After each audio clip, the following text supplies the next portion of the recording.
Hello there, and welcome back to John's Timeless Journey. Do you remember that moment? Perhaps it was your last day at the office when colleagues gathered for cake and speeches.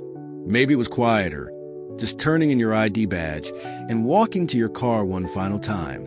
Or perhaps it was a morning after retirement when you woke up and suddenly thought, now what? For many of us, that question lingered far longer than we expected.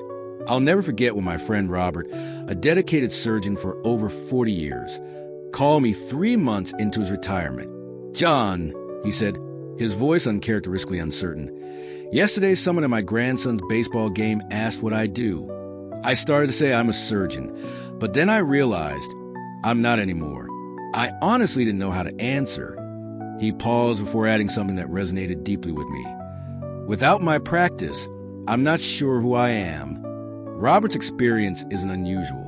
After decades of defining ourselves through our careers, as teachers, executives, nurses, mechanics, business owners, retirement can create a profound identity void. The roles that gave us purpose, the expertise we cultivated, the daily interactions with colleagues, the satisfaction of solving problems or creating value. Suddenly, these familiar anchors of self-worth are gone, and the question emerges, who am I now? Today, we're exploring 5 powerful ways to rebuild your sense of self-worth after retirement, when your identity feels adrift or even lost entirely. These aren't quick fixes or superficial activities to fill time. These are transformative approaches that have helped countless retirees, including myself, rediscover profound personal value and purpose beyond our former job titles. This journey is particularly important because our society often equates worth with productivity in the workforce. We internalize messages about contributing to society through paid work, leaving many retirees secretly wondering if they still matter. But here's the truth I've discovered. Retirement isn't the end of your value. It's a transition to expressing your worth in new, often more authentic ways. Let's begin with the first powerful approach to rebuilding self-worth: recognizing and reframing your transferable wisdom. Throughout your career, you've developed far more than just technical skills specific to your job. You've accumulated wisdom about human nature, problem-solving, communication, perseverance, and countless other areas. This accumulated wisdom is immensely valuable, not just to you, but to others around you. Yet we often don't recognize it because it's become second nature. The key is to identify these transferable forms of wisdom and consciously acknowledge their continuing value. This requires a shift in thinking from "I was a skilled accountant" to "I am someone who understands how to bring order to complexity," or from "I was a nurse" to "I am someone who knows how to provide comfort during difficult times." Martha, a retired elementary school teacher of 38 years, shared how this shift transformed her retirement experience. "For months after retiring, I felt useless," she told me. "I defined myself by my classroom and my students. Then my daughter asked me to help with a community project involving teenagers. My first reaction was, I only know how to work with young children. But when I started listing the actual skills I developed, patience, creative problem solving, the ability to explain complex ideas, simply knowing how to engage reluctant participants, I realized these apply to any age group." Martha's insight led her to volunteer with a literacy program for adults, where she now finds profound fulfillment. "I'm still teaching," she says, "just in a different context. And honestly, I think I'm making an even bigger difference now because I'm helping people who've never had someone believe in their potential." To apply this approach yourself, try this reflective exercise. Take a blank page and write down your former job title at the top. Then list everything you know how to do well because of your years in that role. Don't limit yourself to technical skills. Include interpersonal abilities, ways of thinking, values you embodied, and perspectives you developed. For example, if you were in sales, you might list building rapport quickly, explaining complex benefits simply, listening for unstated needs, persisting through rejection, negotiating win-win outcomes, or recognizing when someone isn't being forthright. Now, circle the items that could add value in completely different contexts: family relationships, volunteer roles, community involvement, mentoring others, or personal projects. You'll likely find that 80% or more of your professional wisdom transfers beautifully to other areas of life. The final step is creating what I call wisdom statements that reframe your identity around this transferable knowledge. Instead of "I was a sales manager," your new self-definition might be "I am someone who helps others recognize possibilities they hadn't considered," or "I am someone who builds bridges between people with different needs and perspectives." These wisdom statements become powerful internal anchors that remind you your worth never depended on your job title. It came from the uniquely valuable person you became through your life and career experiences. That person hasn't disappeared with retirement. In fact, they now have more freedom to express these qualities in even more meaningful ways. Richard, a retired construction supervisor, found that his ability to coordinate complex projects and anticipate potential problems made him an invaluable volunteer for his community's disaster preparedness committee. "I never would have connected my construction background to emergency planning," he told me. "But the way I think about logistics and how I can visualize potential failure points, that's exactly what they needed. I'm not swinging hammers anymore, but the wisdom I developed over 40 years is probably helping protect hundreds of families now." The second powerful approach to rebuilding self-worth involves creating a personal legacy project that matters deeply to you. Many of us reach retirement age and realize we spent decades focusing on immediate demands, meeting this quarter's targets, preparing for next week's presentation, handling today's emergencies. Retirement offers a profound opportunity to shift our focus to longer horizons and consider what lasting contribution we want to make with our accumulated experience and wisdom. A legacy project isn't about building monuments or achieving fame.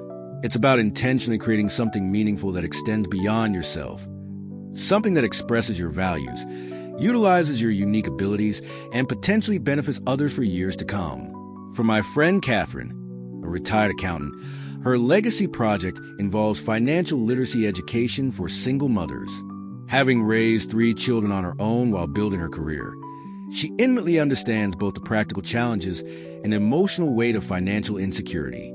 "I spent years helping wealthy clients minimize tax burdens," she says. "That work was intellectually satisfying, but teaching women how to build financial stability for their families, that feeds my soul in a completely different way." What makes legacy projects so powerful for rebuilding self-worth is that they connect 3 crucial elements: your past experience, your present capabilities, and your future impact. They create a sense of continuity and purpose that transcends retirement, reminding you that your value was never just about your paycheck or position. The key is choosing something that resonates with your authentic interests and values, not what others think you should do with your retirement. This might be writing your family history to preserve stories for future generations, mentoring young people entering your former field, creating artwork that expresses perspectives gained through your life journey, or advocating for causes that matter deeply to you. James, a retired high school principal, found his legacy project in an unexpected place. "Education was always about the future for me, helping young people prepare for what's ahead," he told me. "In retirement, I discovered a passion for environmental conservation. At first, I worried it was too disconnected from my career, but then I realized it's the same core motivation, creating a better future. Now I lead educational hikes for school groups, combining my teaching skills with this new passion. When students tell me they've started recycling programs or chosen environmental science courses because of our hikes, I feel that same deep satisfaction I used to get as a principal." To identify your own potential legacy project, reflect on these questions. What issues or activities have always interested you, even if you never had time to pursue them fully? What challenges or injustices have you witnessed that you wish you could help address? What skills or wisdom have you developed that others might benefit from? What brings you a sense of meaning that goes beyond immediate gratification? Don't pressure yourself to find the perfect legacy project immediately. Many retirees discover theirs through experimentation, trying different activities until something ignites that special combination of passion, purpose, and satisfaction. The journey of exploration itself can be valuable for rebuilding your sense of identity and worth. What made Elizabeth's legacy project particularly meaningful was how it evolved over time.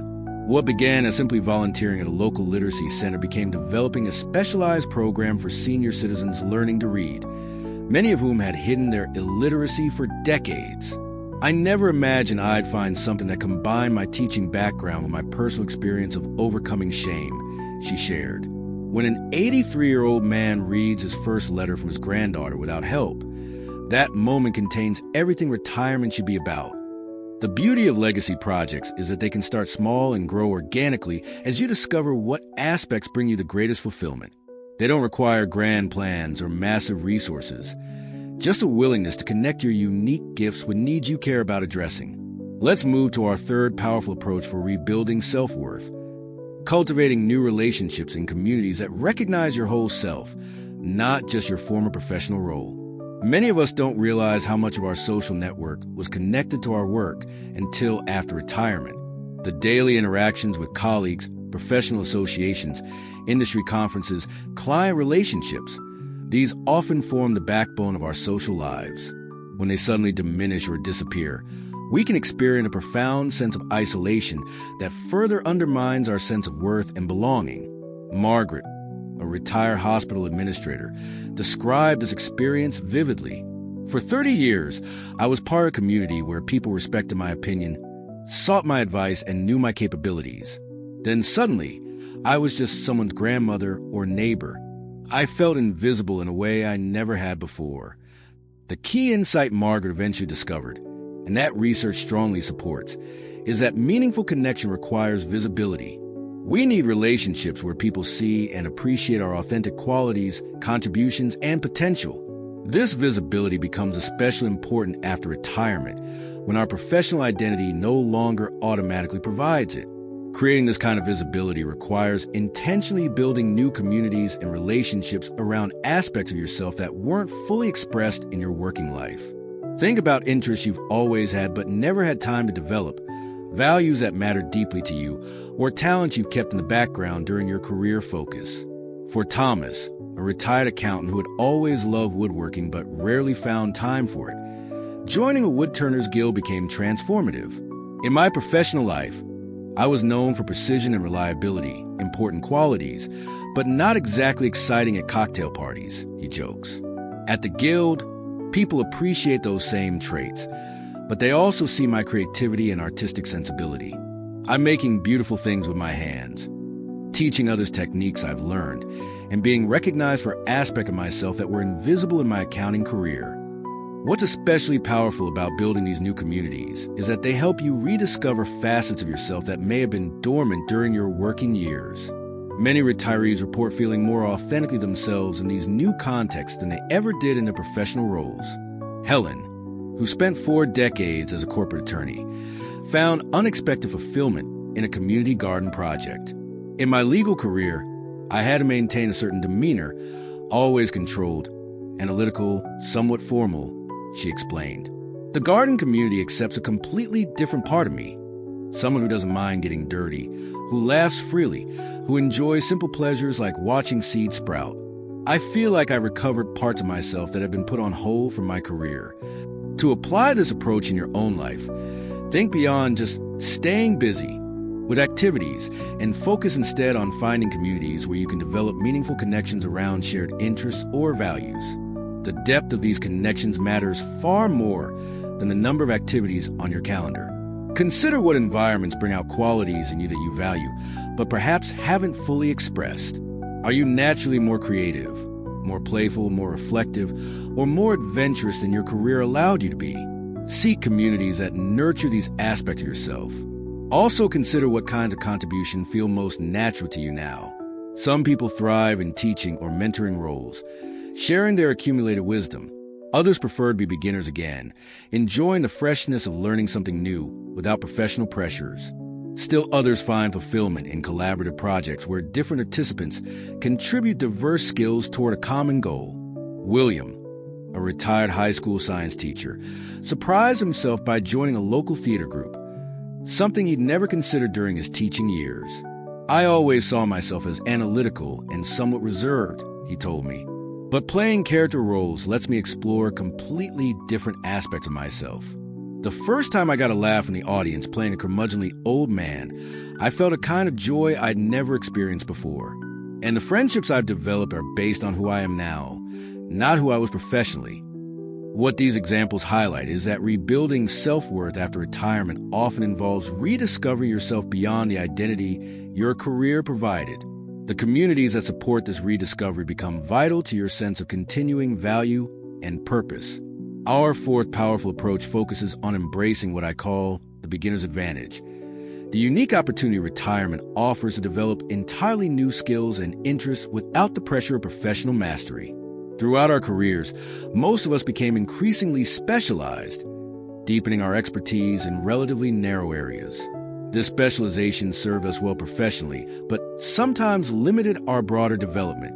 After retirement, we have the freedom to expand in completely new directions, to become beginners again with all the wonder, curiosity, and fresh perspectives that beginners naturally bring. David, who spent 35 years as a mechanical engineer, described the liberation he felt when he began taking watercolor painting classes.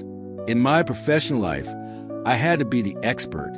People came to me for solutions, and there was tremendous pressure to always know the right answer, he explained. As a beginning painter, I don't need to be the best. I can ask naive questions, make magnificent mistakes, and just enjoy the process of learning. It's incredibly freeing to approach something with pure curiosity again. What's particularly powerful about becoming a beginner again is how it challenges the perfectionistic tendencies many of us develop during our careers.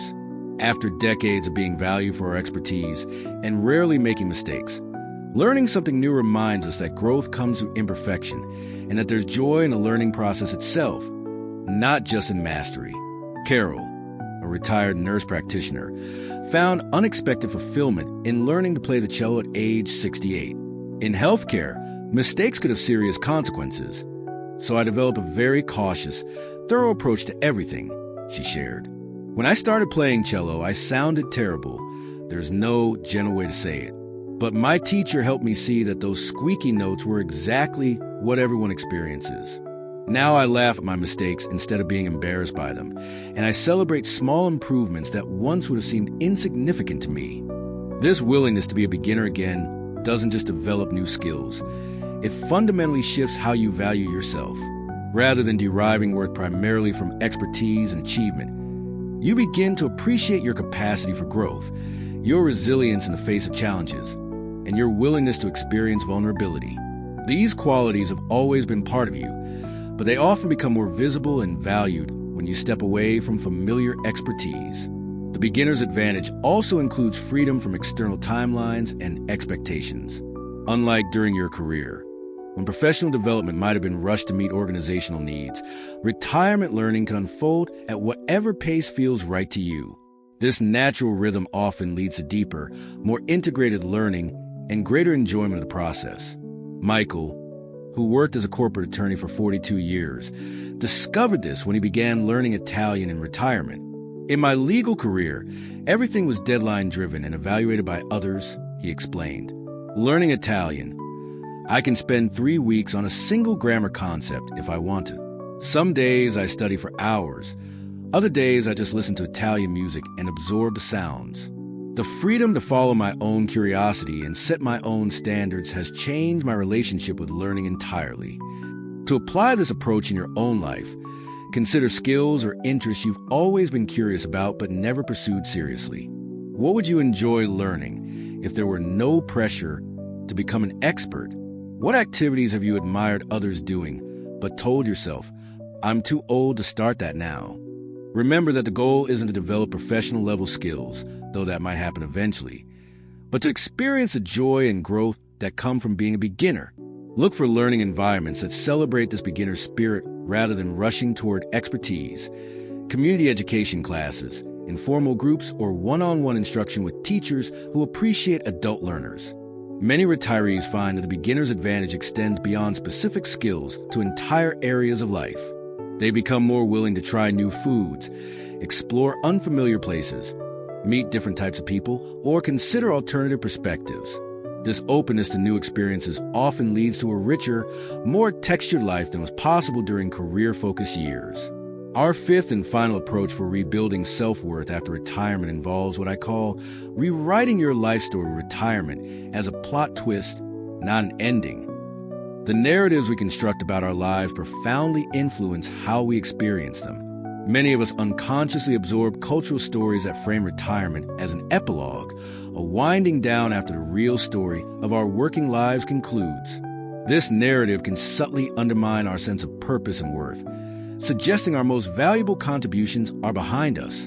A more empowering approach is to consciously reframe retirement as a significant plot twist in an ongoing story, a turn in the narrative that opens new possibilities rather than closing them down. This isn't about denial or avoiding reality. It's about recognizing that meaningful life narratives continue to unfold throughout our entire lives. Barbara, who retired from a 40-year teaching career, described how this reframing transformed her retirement experience. At first, I kept talking about my work in the present tense. I'm a high school English teacher because I couldn't imagine any other identity, she recalled. Then my grandson asked why I always talked about the past. That question jolted me into realizing I was living as if my story had already ended. I started asking myself what new chapters one wanted to write instead. For Barbara, this shift from past focus to future-oriented thinking sparked a creative renaissance. She began writing children's books, drawing on her deep understanding of how young minds engage with stories, but free from curriculum requirements. Now, when people ask what I do, I say, I create stories that help children fall in love with reading, she explains. That feels more authentic to who I am now than defining myself by who I was before. This approach involves mindfully examining the story you tell yourself and others about your life. Do you speak of your most significant accomplishments as being in the past? Do you describe retirement primarily in terms of what you no longer do rather than what you're currently creating or becoming? These narrative patterns can subtly reinforce a diminished sense of worth and potential. The alternative is crafting what psychologists call a redemptive narrative, a story that acknowledges transitions and challenges, but interprets them as pathways to new growth and meaning. In this framework, retirement becomes not the end of your productive life, but a hard-earned opportunity to express your authentic self more fully. Joseph, who left a high-pressure executive position at 65, described his narrative shift this way. For decades, my story was about climbing the corporate ladder, meeting targets, and building financial security. That narrative served its purpose, but it was time for a new organizing principle. Now my story is about discovery, learning what truly matters to me when external markers of success are removed. It's the most honest and interesting chapter of my life so far. To apply this approach yourself, try writing your life story as if retirement marks the beginning of your third act, not the conclusion. What themes from earlier in your life might be developed more fully now? What unresolved questions or unexplored interests could become central to this new chapter? What wisdom gained through previous challenges might now bear fruit in new ways? Consider how you introduce yourself to new acquaintances. Rather than leading with your former profession, I would say experiment with present tense descriptions of what currently engages your passion and purpose. Notice how this shift in language influences both others' perceptions of you and your own sense of continuing value. Many retirees find it helpful to create tangible representations of this ongoing story, journals, photographs, art projects, or digital timelines that document the continuing evolution of their lives. These creative expressions reinforce the message that your story remains dynamic and unfolding rather than complete. As we've explored these 5 approaches, recognizing transferable wisdom, creating legacy projects, building new communities, embracing the beginner's advantage, and rewriting your life narrative, I hope you've recognized threads of possibility for your own retirement journey. Each offers a different pathway to rebuilding self-worth, and most retirees find that combining several approaches creates the most robust foundation for this new life chapter. What's particularly powerful about these approaches is that they address different dimensions of the retirement transition. Some focus on reframing the past, helping you recognize the enduring value of what you've already developed. Others orient you toward the future, creating new sources of meaning and connection. Together, they create a multifaceted foundation for this new chapter of life.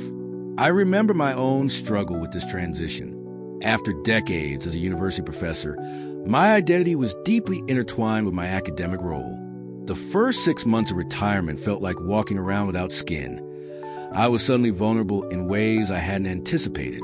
My sense of purpose, daily structure, social connections, and even how I thought about myself all seemed to evaporate simultaneously.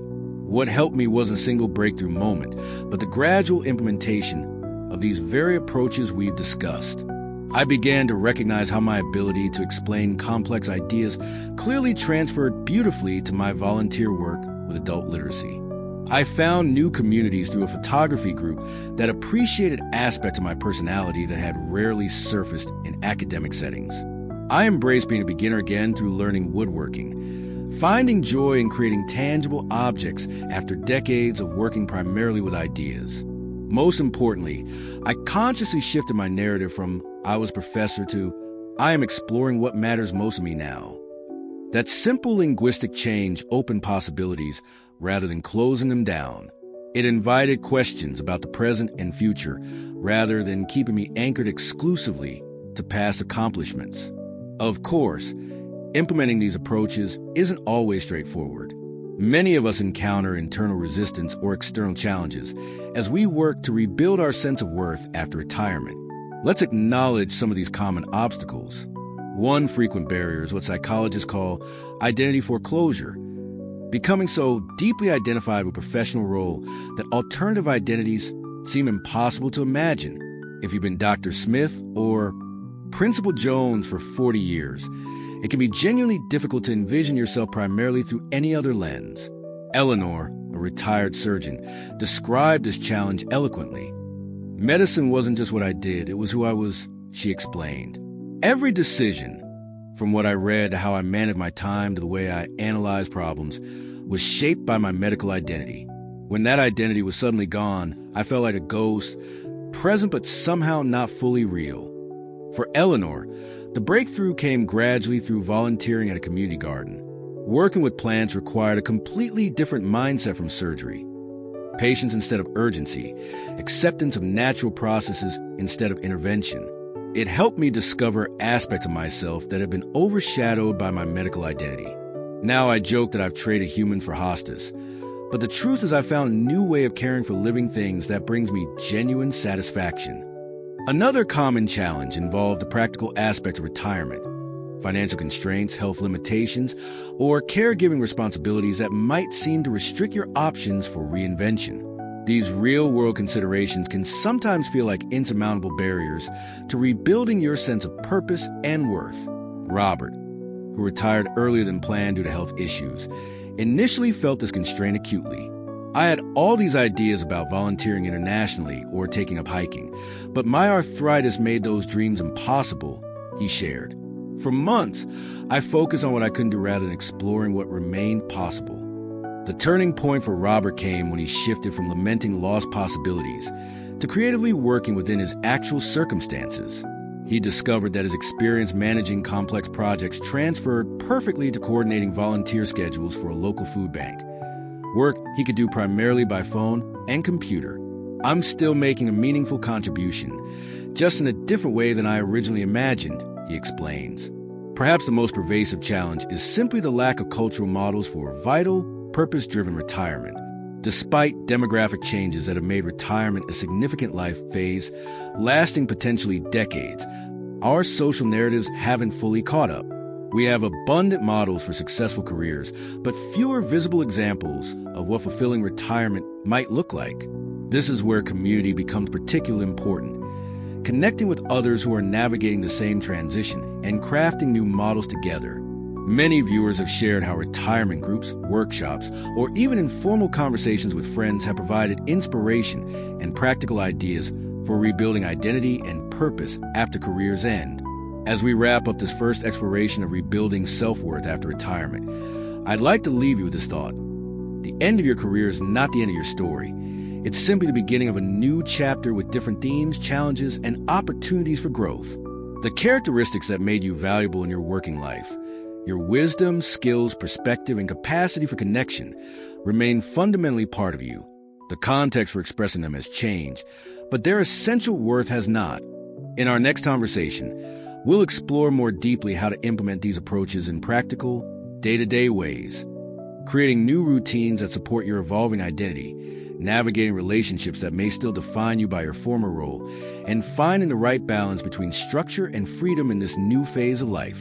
We'll also address the particular challenges faced by those who derived exceptional status or recognition from their careers, and now must find worth in less publicly validated ways. I'd love to hear your experiences with this transition. Have you struggled with identity after retirement? Which of these approaches resonates most with your situation?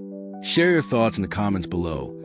Your insights might be exactly what another viewer needs to hear today. Remember, rebuilding self-worth after retirement isn't about denying the value of what you've done before.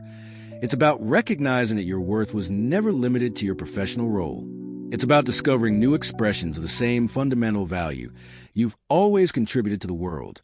The wisdom, compassion, creativity, and unique perspective you've developed throughout your life remain invaluable gifts, both to yourself and to the communities you're a part of now.